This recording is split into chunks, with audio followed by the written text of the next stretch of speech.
ഉഡായിപ്പ് ശരണ്യയെക്കുറിച്ചാണ് സംസാരിക്കുന്നത്. ശരണ്യ എന്ന് പറഞ്ഞാൽ ആർക്കും മനസ്സിലാകണമെന്നില്ല. കൊച്ചി ബേസ്ഡ് ആയിട്ടുള്ള ഒരു IT കമ്പനിയിലെ ടെക്കിയാണ് ശരണ്യ. അതായത് അത്യാവശ്യം നല്ല വിദ്യാഭ്യാസം, ഹൈലി ക്വാളിഫൈഡ് ആയിട്ടുള്ള ഒരു പെൺകുട്ടി, ഫിനാൻഷ്യലി ഇൻഡിപെൻഡൻ്റ് ആയിട്ടുള്ള ഒരു പെൺകുട്ടി. അവരവരുടെ സ്വന്തം ഇഷ്ടപ്രകാരം അവർ ട്രാവൽ ചെയ്യുന്നത് ഏത് തരത്തിലുള്ള സ്ഥലം എന്നൊക്കെ അവനവൻ്റെ യുക്തിക്കനുസരിച്ച് അതൊക്കെ അവനവൻ്റെ ചോയ്സാണല്ലോ. അപ്പോൾ അവർക്ക് കുറച്ചിതുപോലെ ഫോറസ്റ്റ് ഏരിയയിലും ഒക്കെ പോകാൻ താല്പര്യമുണ്ടായിരുന്നതിന് പ്രകാരം കഴിഞ്ഞ ദിവസം അവർ ആ ഒരു നിരോധിത മേഖലയിലേക്ക് കടക്കാൻ നോക്കി ആദ്യം. എന്നിട്ട് അവരെ അനുനയിപ്പിച്ച് മറ്റുള്ളവരുടെ കൂടെ ആക്കിയതിന് ശേഷം ഒരു ഗ്രൂപ്പ് ഓഫ് ആളുകളുടെ കൂടെയാണ് അവരെ ഫോറസ്റ്റിനുള്ളിലേക്ക് കടത്തിവിട്ടത്. എന്നിട്ട് അവർ ആ കാടിനുള്ളിൽ കുടുങ്ങി പോകുന്നു. 4 ദിവസം അവിടെ അതിജീവിക്കുന്നു. അതിനുശേഷം അവരെ കണ്ടുപിടിക്കുന്നു. പുറത്തു വന്ന ശരണ്യ വളരെ എനർജറ്റിക്കായിട്ട് പ്രത്യേകിച്ച് മാറ്റങ്ങളൊന്നുമില്ലാതെ മീഡിയയോട് സംസാരിച്ച് കഴിഞ്ഞപ്പോൾ മുതൽ മീഡിയ അവർക്ക് ചാർത്തി കൊടുത്തിരിക്കുന്ന, അല്ലെങ്കിൽ സൊസൈറ്റി, പൊതുസമൂഹം അവർക്ക് ചാർത്തി കൊടുത്തിരിക്കുന്ന പേരാണ് ഉഡായിപ്പ്. സത്യം പറഞ്ഞാൽ എനിക്ക് സങ്കടം വന്നു കേട്ടോ. മെയിൻ സ്ട്രീം ചാനൽസ് ആണെങ്കിൽ പോലും ഉഡായിപ്പ് ശരണ്യ എന്നുള്ള പേരിലൊക്കെ വാർത്തകൾ കൊടുക്കുമ്പോൾ ഒരു സ്ത്രീ, ഞാൻ നേരത്തെ പറഞ്ഞത് ഫിനാൻഷ്യലി അവർ ഫിനാൻഷ്യലി ഇൻഡിപെൻഡൻ്റ് ആയാൽ ഒരു സ്ത്രീ അങ്ങ് പൂർത്തിയായി എന്നാണെന്നാണോ നിങ്ങൾ ചോദിക്കുന്നത്? ഈ വന്ന കാലത്ത് ഹൈലി ക്വാളിഫൈഡ് ആയിട്ട് ഫിനാൻഷ്യലി ഇൻഡിപെൻഡൻ്റ് ആയി നിൽക്കുന്ന ഒരു സ്ത്രീ അവരുടെ യുക്തിക്കനുസരിച്ച് ഇങ്ങനെ ഒരു ടെക്കി എന്നൊക്കെ പറഞ്ഞു കഴിഞ്ഞാൽ അറിയാം, ഒരു സിസ്റ്റത്തിൻ്റെ ഫ്രണ്ടിൽ ഇങ്ങനെ തപസ് ചെയ്യുന്ന പോലെ അവരുടെ ജീവിതം അതിൻ്റെ ഫ്രണ്ടിൽ തീരും. അപ്പോൾ അവർക്ക് കിട്ടുന്ന സമയത്തിൽ അവർക്കൊരു മെൻ്റൽ റിലാക്സേഷൻ കിട്ടുന്ന എന്ത് കാര്യങ്ങളും അത് ചൂസ് ചെയ്യാന്നുള്ളത് അവരുടെ ഇഷ്ടമാണ്, അല്ലേ? അപ്പോൾ 4 ദിവസം അവിടെ തങ്ങിയിട്ടും ഒരു സ്ത്രീ അവരുടെ മനോധൈര്യം കൈവിടാതെ പൊതുസമൂഹത്തിൻ്റെ മുന്നിൽ വന്ന് സംസാരിച്ചപ്പോൾ അവൾക്ക് ചാർത്തി കൊടുത്ത പേരാണ് ഉഡായിപ്പ്. ഉഡായിപ്പ് എന്നൊക്കെ നമ്മളൊരു വ്യക്തിയെ ഇങ്ങനെ അഭിസംബോധന ചെയ്യണമെങ്കിൽ അവർ ഈ സമൂഹത്തിനെതിരായിട്ട് എന്തെങ്കിലും കാര്യങ്ങൾ ചെയ്യണം, വ്യക്തികൾക്കെതിരായിട്ട് ആരെങ്കിലും ഉപദ്രവിക്കുകയോ മോഷ്ടിക്കുകയോ കൊല ചെയ്യുകയോ അല്ലെങ്കിൽ അഭിമാനക്ഷതം ഏൽപ്പിക്കുകയോ ഒക്കെ ചെയ്യണം, അല്ലേ? അങ്ങനെയൊക്കെയുള്ള വ്യക്തികൾക്ക് ചാർത്തി കൊടുത്ത പേര് 4 ദിവസം ഫോറസ്റ്റിനുള്ളിൽ കുടുങ്ങിക്കിടന്നിട്ടും മനോധൈര്യം ഒട്ടും കൈവിടാത്ത രീതിയിൽ സംസാരിച്ച ഒരു സാധാരണ സ്ത്രീക്ക് ഉഡായിപ്പ് എന്നൊരു പേരൊക്കെ ഇട്ട് കൊടുക്കേണ്ട ആവശ്യമുണ്ടോ?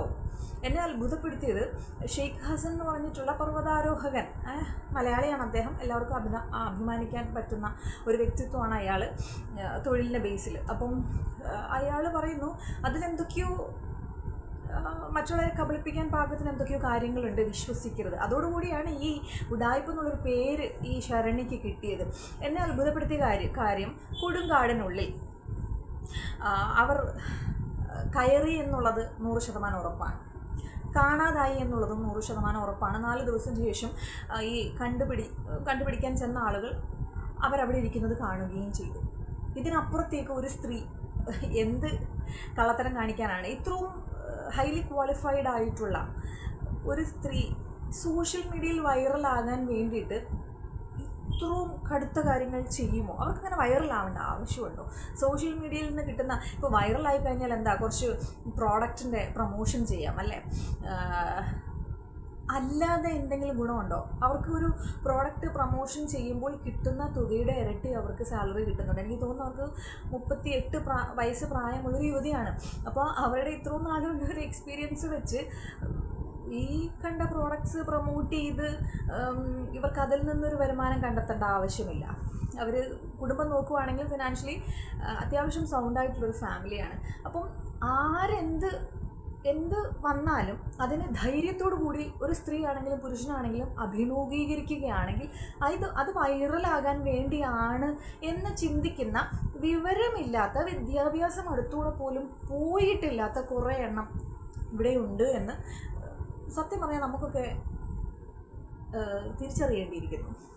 അതായത് ഈ സ്ത്രീ 4 ദിവസം അവിടെ കുടുങ്ങിപ്പോയി. ശരിയാണ്, ഈ ഷെയ്ഖ് ഹസൻ പറഞ്ഞതുപോലെ 4 മണിക്കൂർ പുള്ളി ബേർഡ് സാങ്ച്വറി എവിടെയോ കുടുങ്ങിപ്പോയപ്പോൾ പുള്ളിയുടെ മനോനില ഇങ്ങനെ ആയിരുന്നില്ല, പുള്ളി തകർന്നു പോയി എന്നാണ് പറയുന്നത്. 4 മണിക്കൂറും 4 ദിവസവും തമ്മിൽ താരതമ്യപ്പെടുത്താൻ പറ്റും. 4 മണിക്കൂർ എന്ന് പറഞ്ഞാൽ ശരിയാണ്, നമ്മൾ എവിടെയെങ്കിലും കുടുങ്ങിപ്പോയി കഴിഞ്ഞാൽ 4 മണിക്കൂറല്ല, ഒരു 12 മണിക്കൂർ നമ്മൾ പാനിക്കായി പോകും, നമ്മുടെ മനോനില തകർന്നു പോകും. അത് കഴിഞ്ഞിട്ടും നമുക്ക് ഒരു രീതിയിൽ നമുക്ക് കരകയറാൻ പറ്റില്ല എന്ന് വരുമ്പോൾ ഒരു മരവിപ്പായിരിക്കും. അത് ചിലർക്ക് ഭയങ്കര ശാന്തതയോടുകൂടിയുള്ളൊരു മരവിപ്പായിരിക്കും. എവിടേക്കോ ബ്രെയിനിൽ, മനസ്സിൽ എവിടേക്കോ ഒരു ഭയമുണ്ടാകാം. പക്ഷേ ഇനിയിപ്പോൾ എന്താ, രക്ഷിക്കാൻ ആരുമില്ല. ആ സ്ത്രീ പുറത്തു വന്നതിന് ശേഷം മീഡിയയോട് പറയുന്നുണ്ട്, ആദ്യത്തെ ഒരു ദിവസം പ്രതീക്ഷ ഉണ്ടായിരുന്നു, ഡ്രോണൊന്നും കണ്ടില്ല, തെരച്ചിൽ എൻ്റെ മെസ്സേജ് അവിടെ എത്തിയിട്ടുണ്ടാവില്ല, ഇനിയിപ്പോൾ തിരയുന്നുണ്ടാവില്ല, അഥവാ തിരയാണെങ്കിൽ പോലും കാൽനടയായിട്ടുള്ള തെരച്ചിലുകൾ മാത്രമേ ഉണ്ടാവുക, അങ്ങനെയുള്ളവർക്ക് എന്നെ കണ്ടുപിടിക്കാൻ പറ്റുമോ എന്നുള്ള പ്രതീക്ഷ പുള്ളിക്കാർത്തിക്കില്ലായിരുന്നു. ബിക്കോസ് ഒരു ദിവസത്തിന് ശേഷം പുള്ളിക്കാർത്തിയുടെ ആ സമീപത്തോട് പോലും ഒരു മനുഷ്യന്മാർ പോലും പോയിട്ടില്ല. അപ്പോൾ ഒബ്വിയസ്ലി ആ ഒരു പ്രതീക്ഷ അവിടെ തീരും. അപ്പോൾ ഈ 4 മണിക്കൂർ നമ്മൾ ടെൻസ്ഡായി, ഞാൻ നേരത്തെ പറഞ്ഞില്ല 10 മണിക്കൂർ നമ്മൾ ടെൻസ്ഡ് ആവും. പക്ഷേ നേരത്തോട് നേരം കഴിയുമ്പോൾ ഇനി ആരും വരില്ല, ഇനി എന്ത് ചെയ്യാൻ പറ്റും എന്നുള്ളൊരു മരവിക്കലുണ്ടാവും.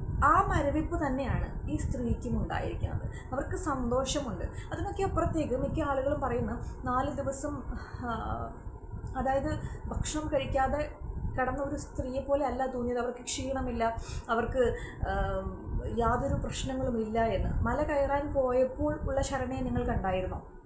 അല്ല, കാട് കയറാൻ പോയപ്പോൾ ഉള്ള ശരണ്യ ഇല്ല. തിരിച്ചു വന്ന ശരണ്യ മാത്രമല്ലേ, അതായത് ആർക്കാണെങ്കിലും മനസ്സിലാവും അവരല്പം ക്ഷീണിതയാണ്. പക്ഷേ ഈ പറഞ്ഞതുപോലെ കുറച്ച് അഡ്വെഞ്ചറസ് ആയിട്ടുള്ള കാര്യങ്ങൾ ചെയ്യാൻ ഇഷ്ടമുള്ള സ്ത്രീകളുണ്ട്, പുരുഷന്മാരുണ്ട്. അതിനൊക്കെ അപ്പുറത്തേക്ക് റിബലായിട്ടുള്ള വ്യക്തിത്വങ്ങളുണ്ട്. അത് അവരുടെ ഒരു കുറ്റമൊന്നുമല്ല, മനസ്സിലായി. ബൈ ബർത്ത് ചില ആളുകൾ റിബലായിരിക്കും. എത്ര അതായത് ഞാൻ എന്തിനായി സെലിബ്രിറ്റീസും ഫേമസ് ആയിട്ടുള്ള ആളുകൾ എന്ന് പറഞ്ഞാൽ അവരെ നിങ്ങൾക്ക് സ്ക്രീനിലൂടെ കാണാൻ പറ്റുമല്ലോ. ഞാൻ എൻ്റെ അയൽവക്കത്തോ അല്ലെങ്കിൽ എനിക്കറിയാവുന്ന ആരെങ്കിലുമൊക്കെ ചൂണ്ടിക്കാണിച്ചാൽ നിങ്ങൾക്ക് മനസ്സിലാവില്ലല്ലോ.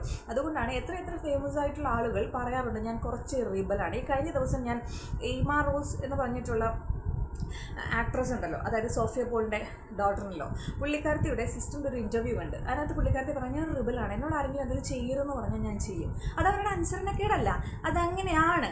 ചില ആളുകൾ രൂപപ്പെട്ട് വരുന്നത് അങ്ങനെയാണ്, മനസ്സിലായില്ലേ? അത് അവരുടെ കുഴപ്പമോ പ്രശ്നങ്ങളോ ഒന്നുമല്ല. അവരോട് അങ്ങനെ ചെയ്യരുതേ എന്ന് പറഞ്ഞു കഴിഞ്ഞാൽ അവരുടെ ബ്രെയിൻ അവരോട് പറയും എന്താ ചെയ്താൽ എന്താ, ചെയ്തിട്ട് മണിയും വാങ്ങിച്ചുകൊണ്ട് വരും. ചിലവർക്ക് അങ്ങനെ പ്രശ്നങ്ങൾ ഉണ്ടാവത്തില്ല. അപ്പോൾ ഈ പുള്ളിക്കാരത്തെ കാണുമ്പോൾ, ശരണയെ കാണുമ്പോൾ അറിയാം കുറച്ച് ടോംബോയിഷ് ആയിട്ടുള്ള ഒരു വ്യക്തിത്വമാണ്. പുള്ളിക്കാരത്തേക്ക് അഡ്വഞ്ചറസ് ആയിട്ടുള്ള കാര്യങ്ങളൊക്കെ ചെയ്യാൻ എനിക്ക് തോന്നുന്നു. ടെക്കി എന്നൊക്കെ പറയുമ്പോൾ കംപ്ലീറ്റ്ലി സ്ട്രെസ്ഫുൾ ആയിട്ടുള്ള ടാർഗറ്റൊക്കെ ഇവരെ ഇങ്ങനെ പുറകെ നടന്ന് ഇവരെ ഡ്രാഗ് ചെയ്ത് വല്ലാത്തൊരു സ്ട്രെസ്സിലേക്ക് കൊണ്ടുപോകുന്നൊരു തൊഴിലാണ് ഇവർ ചെയ്യുന്നത്. അപ്പോൾ അതിൽ നിന്നൊരു റിലാക്സേഷൻ എന്ന് പറഞ്ഞാൽ കുറച്ച് അതായത് കുറച്ച് കാം ആൻഡ് ക്വൈറ്റ് ആയിട്ടുള്ള ഏതെങ്കിലും പ്ലേസിൽ പോവുക, അതിൻ്റെ ഭംഗി ആസ്വദിക്കുക എന്നുള്ളതൊക്കെ ആയിരിക്കാം അവരുടെ റിലാക്സേഷൻ ആ പോയിൻ്റ് എന്നൊക്കെ പറയുന്നത്, മനസ്സിലായില്ലേ? അപ്പോൾ അവർ അതായത് കുറച്ച് റിബലാണ്, കുറച്ച് റിബലായിരിക്കാം, കുറച്ച് അഡ്വഞ്ചറസ് ആയിട്ടുള്ള കാര്യങ്ങൾ ഇഷ്ടമാണ്. അപ്പോൾ വീട്ടുകാരോട് പറയാതെ പോയി, പക്ഷേ ഇങ്ങനെ ഒരു അപകടത്തിൽ പെട്ടു. അപകടത്തിൽ നിന്ന് രക്ഷപ്പെട്ട് ഒരു ചമ്മൽ പുറത്ത് കാണിക്കാതെ ധൈര്യത്തോടെ കൂടെ സംസാരിക്കാം എന്നുള്ള ഒരു രീതി മാത്രമേ അവിടെ കാണാൻ സാധിക്കത്തുള്ളൂ. അല്ലാതെ സൂപ്പർ വുമൺ ആയിട്ടോ ഉഡായിപ്പായിട്ടോ അല്ല ശരണ്യ എന്ന് പറയുന്ന ആ ഒരു സ്ത്രീ മീഡിയയ്ക്ക് മുന്നിൽ അത്രയും സ്ട്രോങ് ആയിട്ട് നിന്ന് ഏതൊരു സ്ത്രീയുടെ സൈക്കോളജി സ്ത്രീക്കല്ലേ അറിയത്തുള്ളൂ. നമുക്ക് എന്തെങ്കിലുമൊക്കെ ഒരു പ്രശ്നം പറ്റിയ, ഭയങ്കരമായ പ്രശ്നം പറ്റിയാൽ നമുക്ക് പ്രിയപ്പെട്ട ആളുകളോട് അത് പറയും. പക്ഷേ അവർ ചെയ്തെന്ന് പറഞ്ഞിട്ട് നമ്മൾ എന്തെങ്കിലും കാര്യം ചെയ്ത് ഇപ്പോൾ ഈ വണ്ടിയെ കൊണ്ട് പോകരുതേ, പോയി കഴിഞ്ഞാൽ തട്ട് ഉറപ്പാണ് എന്ന് പറഞ്ഞു കഴിഞ്ഞാൽ നമുക്ക് ഹാൻഡിൽ ചെയ്തിട്ട് ബോണറ്റൊക്കെ കൂടുതലുള്ള ഏതെങ്കിലും ഒരു വണ്ടി എടുത്തുകൊണ്ട് നമ്മൾ പോയി കഴിഞ്ഞാൽ തട്ടുമ്പോൾ നമ്മളെ നന്നായിട്ട് വ്യക്തമായിട്ട് അറിയാവുന്ന ആളുകൾ പറഞ്ഞിട്ട് നമ്മൾ കേൾക്കാതെ പോയിട്ട് ഏതെങ്കിലും അതിലേ പോയി ഉറച്ചിട്ട് തിരിച്ചു വന്നു കഴിഞ്ഞാൽ നമ്മളിങ്ങനെ അത് വലിയ പ്രശ്നമൊന്നുമില്ല എന്നുള്ളൊരു നിൽക്കാൻ നോക്കുമല്ലോ. അപ്പോൾ അത്രമാത്രമേ ശരണ്യം ചെയ്തിട്ടുള്ളൂ. അതിന് ഉഡായിപ്പ് എന്നൊരു പേര് ചാർത്തി കൊടുക്കേണ്ട ആവശ്യമുണ്ടോ എന്ന് ഞാനിങ്ങനെ ആലോചിക്കായിരുന്നു. ഉഡായിപ്പ് എന്ന് പറഞ്ഞാൽ എന്താണ് എക്സാക്ട്ലി? അതിനൊരു മലയാളം മീനിങ് ഒന്നും ഇല്ല എന്ന് എല്ലാവർക്കും അറിയാമെങ്കിൽ പോലും നമ്മൾ പൊതുവെ ഉഡായിപ്പ് എന്ന് വിളിക്കുന്നത് എന്ത് സാഹചര്യത്തിലാണ്? ഒരു സ്ത്രീ ആണെങ്കിലും പുരുഷനാണെങ്കിലും. അപ്പോൾ ഇങ്ങനെ അവരവിടെ ചെന്ന് ചന്ദനം മുറിക്കാനോ രക്തചന്ദനത്തിന് തടിയെടുക്കാനോ അവിടെ പോയി കള്ളക്കടത്ത് ചെയ്യാനോ ഒന്നുമല്ല പോയത്. അവർ പോയി തിരിച്ച് അവരെ രക്ഷപ്പെടുത്തി കൊണ്ടുവന്നു. അവരുടെ കയ്യിലൊന്നുമില്ലായിരുന്നു. വൈറലാകാൻ വേണ്ടിയിട്ട് ഇത്രയും എഡ്യൂക്കേറ്റഡ് ആയിട്ടുള്ള, ഇത്രയും ക്വാളിഫൈഡ് ആയിട്ടുള്ള, പ്രൊഫഷണൽ ആയിട്ടുള്ളൊരു സ്ത്രീ, ഫിനാൻഷ്യൽ ഇൻഡിപെൻഡൻ്റ് ആയിട്ടുള്ളൊരു സ്ത്രീ വൈറലാവാൻ വേണ്ടിയിട്ട്, അത് ഇതുപോലെയൊക്കെ വൈറലായി കഴിഞ്ഞാൽ കൂടി പോയാൽ 1 മാസം എന്നുള്ളത് നമുക്കറിയാമെങ്കിൽ അവർക്ക് ഇത്ര വ്യക്തമായിട്ട് അറിയാമായിരിക്കും. അത് 38ാമത്തെ വയസ്സിൽ പുള്ളിക്കാരത്തി വൈറലാവാൻ വേണ്ടിയിട്ട് പോകുക എന്നൊക്കെ പറഞ്ഞു കഴിഞ്ഞാൽ അവർക്ക് കാട് കയറാൻ തന്നെ സമയമില്ല. അപ്പോഴാണ് വൈറലായിട്ട് പ്രോഡക്ട്സ് കിട്ടുമ്പോൾ അതിനെ പ്രൊമോട്ട് ചെയ്യാൻ പോകുന്നത്. അപ്പോൾ ചില യാഥാർത്ഥ്യങ്ങൾ മനസ്സിലാക്കിയിട്ട് വേണം പല ആളുകൾക്ക് നമ്മൾ പല പേരും ചാർത്തി കൊടുക്കാൻ.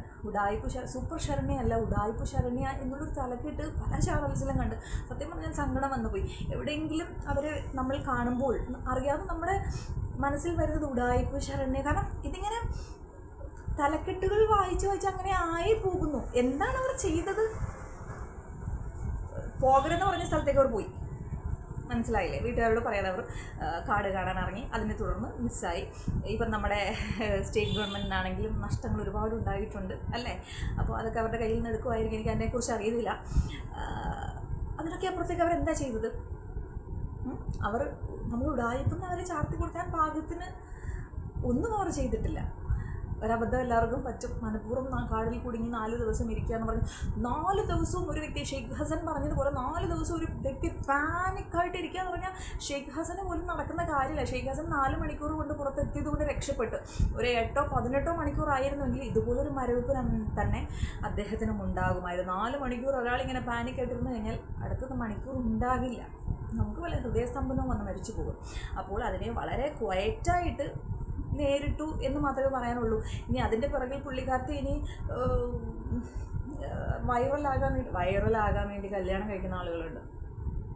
അത്ര ഉടായ്പൊന്നും ചെയ്യുന്നില്ല. കഴിഞ്ഞ ദിവസം ഒരു പെണ്ണും ചെറുക്കനും അമ്മയെ വിഷ്ണു ഇവരൊക്കെ ഡിവോഴ്സല്ല സെപ്പറേറ്റ് ആയി എന്നുള്ള വാർത്ത കേട്ടു.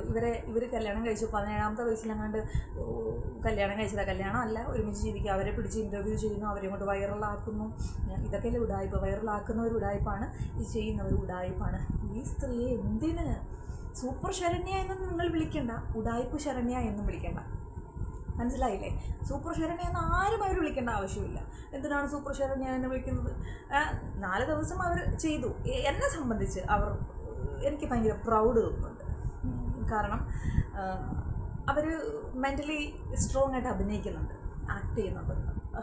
എനിക്കിപ്പോഴും ഉറപ്പില്ല അവർ മെൻ്റലി ഡൗൺ ആയി പോയിട്ടില്ല എന്നൊന്നും ഉറപ്പില്ല. ഈ ഷെയ്ഖ് ഹസനെ പോലുള്ള ആളുകൾ പറയുന്നത് കാട് രാത്രിയാകുമ്പോൾ രൂപം മാറും. അപ്പോൾ ഭയമൊക്കെ ഉണ്ടാവും. പക്ഷേ ആരുടെ അനുവാദമില്ലാതെ ചെയ്തതായതുകൊണ്ട്, കുറച്ച് അനുസരണക്കേട് കാട്ടിയത് കൊണ്ട് തകർന്നു പോയി എന്നെല്ലാവരുടെ മുന്നിൽ കാണിക്കാനും സാധിക്കുന്നില്ല. അപ്പോൾ അതുമാത്രമാണ് സംഭവിച്ചിരിക്കുന്നത് എന്നുള്ളൊരു കാര്യം വ്യക്തമാണ് കേട്ടോ. അതിന് ഉടായ്പൊന്നൊരു പേര് ചേർത്ത് കൊടുക്കേണ്ട ആവശ്യമൊന്നുമില്ല. സൂപ്പർ ശരണ്യ എന്ന് വിളിക്കാൻ ബുദ്ധിമുട്ടാണെങ്കിൽ കാടിനുള്ളിൽ മിസ്സായി പോയ ശരണ്യ നിങ്ങൾ പറഞ്ഞാൽ പോരെ.